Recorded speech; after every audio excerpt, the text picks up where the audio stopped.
Memphis summer heat settled over the neighborhood like something alive, thick and wet and inescapable.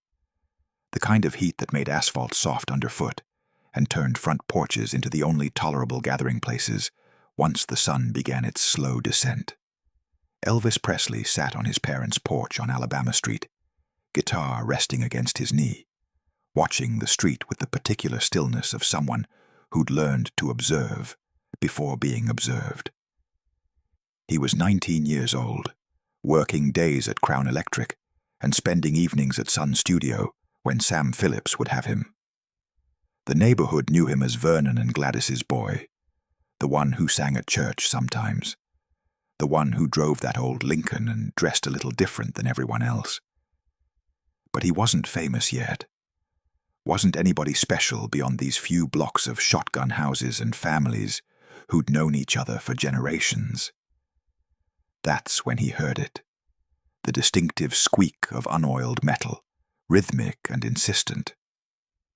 A bicycle appeared at the end of the street, moving slowly despite the rider's obvious efforts.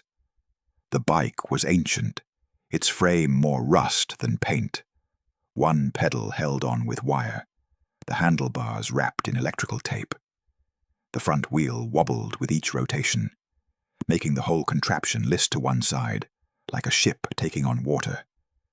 But the boy riding it was smiling. Elvis had seen him before, many times, always on that same broken bicycle, always wearing that same expression of pure joy, as if he were riding the finest machine ever built.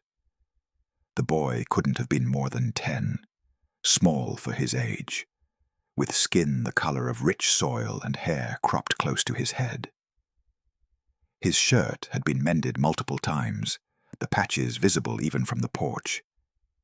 His shoes, Elvis noticed these things, were held together with more hope than leather.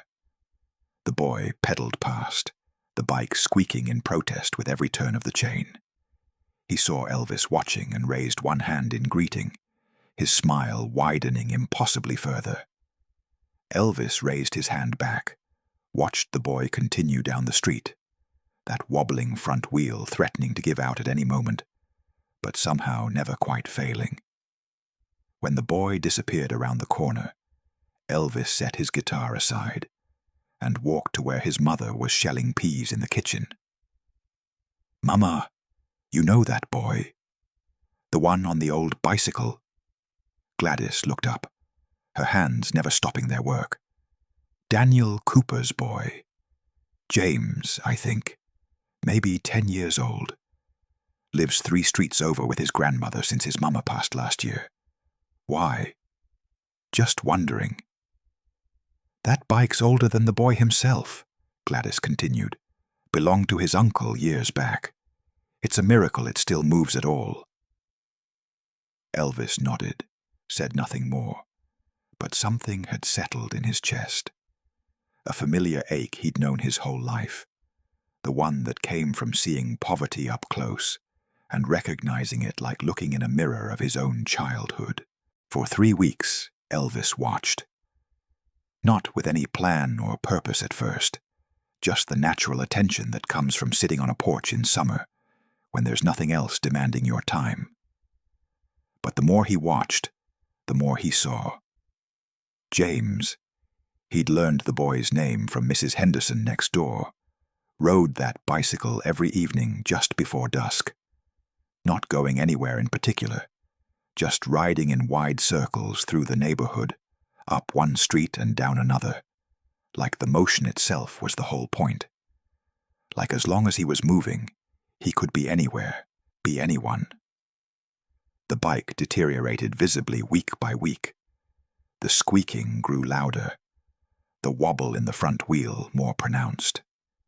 One afternoon, Elvis watched James stop mid-ride to tighten something with a rock he kept in his pocket, his small face serious with concentration, treating the repair with the gravity of a surgeon. Elvis started asking questions, carefully, to people who wouldn't wonder why he was asking. He learned that James lived with his grandmother in a house smaller than Elvis's own childhood home in Tupelo, which was saying something. The grandmother cleaned houses when her arthritis allowed it. The boy's father wasn't around, dead or gone. Accounts varied and nobody seemed certain. James did odd jobs sometimes, pulling weeds or carrying groceries for neighbors who'd pay him a nickel. "Smart boy," Mrs. Henderson told Elvis one evening. "Reads everything he can get his hands on. Teacher says he could go far if—" She trailed off, the unfinished sentence hanging between them like smoke. If he had opportunities. If poverty didn't crush potential the way it usually did. If the world was different than it was. Elvis knew those unfinished sentences intimately, had lived inside them his whole childhood. One Saturday afternoon, Elvis followed James at a distance, curious about where the boy went on his endless circuits. He watched as James stopped outside the library, the colored library, separate and smaller than the main one, and carefully parked his bicycle. He went inside for exactly 30 minutes, emerging with no books because, Elvis learned later, you needed a library card, and that cost money the boy didn't have. But you could read inside for free, so that's what James did, every Saturday, 30 minutes of escaping into worlds that existed nowhere near Memphis, Tennessee. Then James would get back on that dying bicycle and ride home, smiling the whole way, like he'd just returned from somewhere wonderful. Elvis made $15 singing at a local fair that weekend. It wasn't much, but it was more than he needed for gas and cigarettes. He stood in his small bedroom, the money in his hand, thinking about a boy who rode a broken bicycle like it was a Cadillac. He could just give James the money, walk up to the grandmother's house, introduce himself, hand over the cash. But Elvis knew pride, knew how it felt to be poor, and how charity could sting worse than going without. Knew how his own mother had sometimes refused help, even when they desperately needed it, because accepting felt like admitting defeat. No, giving money directly wouldn't work. But a bicycle could appear, could be found, could be explained away as luck or blessing or any number of things that didn't require accepting charity face to face. Elvis had never bought a bicycle before, had never owned a new one himself. His childhood bikes had all been hand-me-downs or assembled from parts found in junkyards. But he'd passed the Western Auto Store downtown 100 times, had seen the bicycles lined up in the window, red and blue and chrome, looking like freedom on wheels. On Monday morning, Elvis walked into Western Auto with his weekend earnings and some money he'd been saving from his Crown Electric paychecks. A salesman approached immediately, his smile professional but his eyes taking in Elvis's clothes, his youth, making calculations about what this customer could afford. "Help you with something?" "I need a bicycle, a good one, for a boy about 10 years old." The salesman led him to the children's section. There were several models at different price points. Elvis looked at them all, then pointed to one in the middle. Not the cheapest, which would fall apart quickly, but not the most expensive either, which would be too conspicuous. A solid blue Schwinn with chrome fenders and a bell on the handlebars, the kind of bicycle that would last years with proper care. "This one," Elvis said. "How much?" $39.50. Elvis counted out the money slowly, including his weekend earnings and most of what he'd saved. He'd be eating light for a couple weeks, but that was fine. He'd been hungry before. "You want it assembled?" the salesman asked. "Yeah, and I need it delivered." "We don't usually—" "I'll pay extra, $10 extra. But I need it delivered to a specific address, left on a porch early morning when nobody's awake. And no card, no receipt, nothing that says where it came from." The salesman's expression shifted from confused to understanding. "Someone you know? Someone who needs a bicycle?" The man studied Elvis for a moment, then nodded slowly. "We can do that. Give me the address." Elvis wrote it down on the back of a receipt, added the $10 to the pile of cash. "Early, before sunrise if possible. And don't knock. Just leave it." "You got it, son."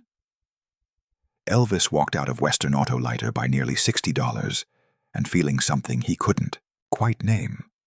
Not pride, exactly. More like purpose. Like he'd finally figured out what money was actually for. James woke before dawn on Tuesday because his grandmother needed help carrying water from the pump.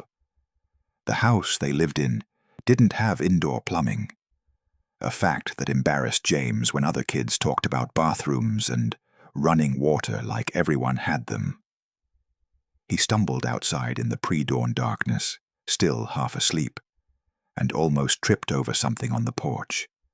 A bicycle, brand new, gleaming even in the dim light, blue paint perfect and unchipped, chrome fenders catching the first hints of sunrise, a bell on the handlebars, training wheels carefully removed. This was a bike for a boy who knew how to ride.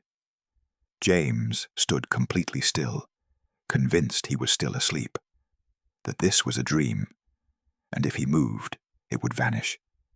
But the concrete under his bare feet was real, the cool morning air was real, and the bicycle was real. "Grandma!" His voice came out strangled. "Grandma, come look." His grandmother appeared in the doorway, wiping sleep from her eyes, moving slowly the way she did when her joints hurt. She stopped when she saw the bicycle, her hand going to her mouth. "Lord, have mercy." "Where did it come from?" James's voice shook. Is it for me?" They looked around the porch, the yard, the street. No note, no card. No indication of where this miracle had originated. Just a bicycle that definitely hadn't been there when they'd gone to bed. "Must be."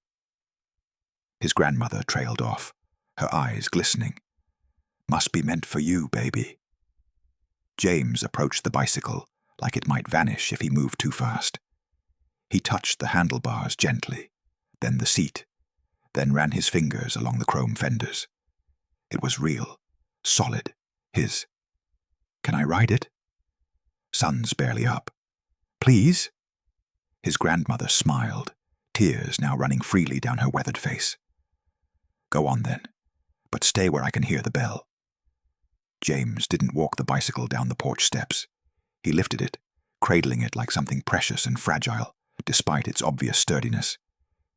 He set it carefully on the dirt path, threw his leg over the seat, and pushed off. The difference was immediate and profound. This bicycle didn't squeak. The wheels didn't wobble. The chain ran smooth and quiet. When he pedaled, the bike responded instantly, surging forward with an ease that made his old bicycle seem like it had been fighting him every moment. James rang the bell, a clear, bright sound that echoed through the quiet morning, and laughed. Not his usual smile and ride laugh, but deep belly laughter that came from somewhere primal, somewhere that recognized miracles when they arrived on porches without explanation. He rode down the street, then back, then down again, faster each time, testing this machine's capabilities and finding them limitless compared to what he'd known. The sun was rising fully now, painting the sky orange and pink, and James Cooper was flying through his neighborhood on a bicycle that felt like magic. Elvis watched from his porch 2 streets over, positioned where he could see James's street without being obvious. He'd been up since 4:30, unable to sleep, wanting to see, but not wanting to be seen. When he heard the bell, that clear, bright sound cutting through the morning silence, he smiled. When he saw James appear, pumping the pedals with pure joy visible in every line of his small body, Elvis felt something loosen in his chest. Something that had been tight for as long as he could remember. His mother found him there an hour later, still watching, though by then other kids had joined James, and they were all taking turns riding the mysterious bicycle that had appeared overnight. "That was you," Gladys said. It wasn't a question. "Don't know what you mean." "Elvis Aaron." He looked at her finally. "He needed a bicycle. You needed that money. I needed to do this more." Gladys sat beside him, took his hand in hers. They watched together as James rode past, surrounded by friends, all of them laughing, the new bicycle performing flawlessly under the demands of excited children. "Your daddy would say you're foolish," Gladys said quietly, "giving away money we barely have." "I know. But I think you're exactly right." Over the following weeks, Elvis watched James transform. Not dramatically. Poverty didn't disappear because of one bicycle. But there were changes. The boy rode to the library now, arriving faster and staying longer, because he didn't have to leave early to account for the old bike's slowness. He got a job delivering newspapers that he couldn't have managed on the broken bike. Small things, practical things. But mostly, it was the smile. James had always smiled, but there was something different now. Something that spoke of being seen, being worthy, being blessed. He took care of that bicycle like it was made of gold, cleaning it every evening, checking the chain, treating it with the reverence of someone who understood gifts. The neighborhood developed theories. Some said a church had donated it anonymously. Others claimed a distant relative. The most popular theory was that it had been divine intervention, God providing for the faithful. James's grandmother publicly thanked the Lord at church service and didn't contradict any of the speculation. Elvis kept his silence. This wasn't about recognition. This was about a boy who deserved something good and a world that so rarely provided it without asking for something in return. Years passed. Elvis left Memphis, became famous, became the biggest star the world had ever seen. He bought his parents Graceland, bought Cadillacs for strangers, gave away more money than most people would see in lifetimes. The newspapers wrote about his generosity like it was remarkable. But for Elvis, it was simply logical. Money was meant to move, meant to help, meant to create the moments he'd created with a blue Schwinn on a porch at dawn. He never told anyone about James and the bicycle. It remained private, precious, his own secret kindness in a life that became increasingly public. But sometimes, during quiet moments between performances or in hotel rooms when sleep wouldn't come, Elvis would think about that morning, about the sound of the bell, about a boy's laughter echoing through a poor neighborhood at sunrise, about how little it had cost and how much it had mattered. He wondered sometimes if James ever thought about it, if the bicycle had lasted, if the boy was okay, wherever he'd ended up. Elvis would never know the answer, would never learn that James Cooper had ridden that bicycle until he was 13, maintaining it so carefully it lasted years beyond what it should have. Would never know that James had gotten a scholarship to Tuskegee Institute, partly because the newspaper delivery job, made possible by a functional bicycle, had given him money for application fees. Would never know that James became an engineer, married, had 3 children of his own, and told them all the story of the bicycle that appeared on a porch one morning when he was 10 years old. In 1998, James Cooper sat in his comfortable living room in Atlanta, surrounded by his grandchildren who were visiting for Thanksgiving. He was 62 years old, retired from a successful career, designing aircraft components, living in a house that would have seemed impossible to the 10-year-old boy he'd been. His youngest granddaughter, Maya, asked him the question children always eventually ask. "Grandpa, how did you get from there to here?"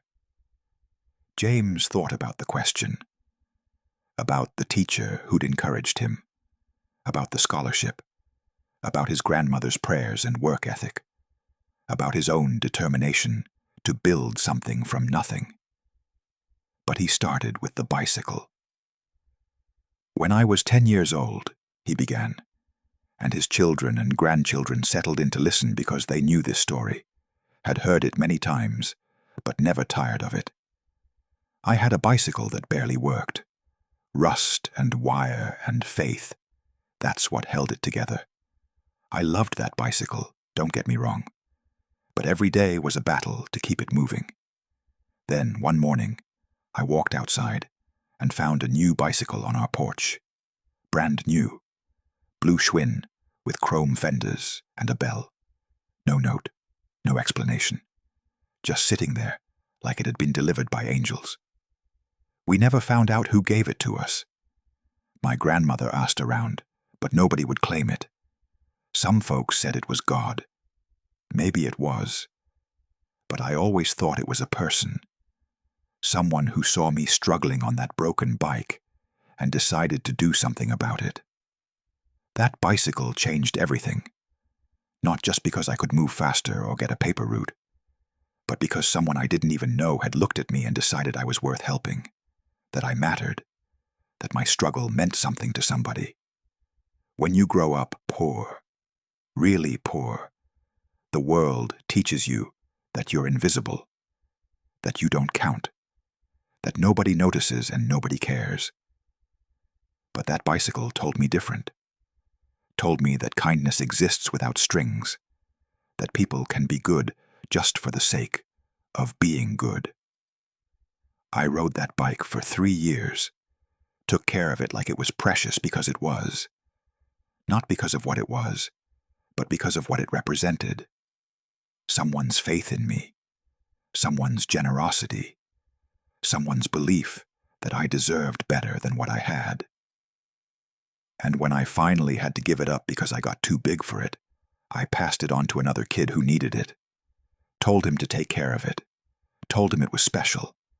Didn't tell him why, because I'm not sure I could have explained it. But that's the answer to your question, Maya. How did I get from there to here? A lot of ways, a lot of people, a lot of work. But it started with a stranger who gave a 10-year-old boy a bicycle and asked for nothing in return. That taught me something about the world. That taught me something about what we owe each other. And I've tried to live that way ever since, to see the people who are invisible, to help when I can, to pass on what I received. Because somewhere out there, somebody I never met changed the direction of my entire life with one morning's kindness. And the only way to repay that is to do the same for someone else. His grandchildren were quiet. Even the youngest ones understood they'd heard something important, something true. "You never found out who it was?" Maya asked. James shook his head. "Never did. And maybe that's how it should be. Maybe the point isn't to know who helped you.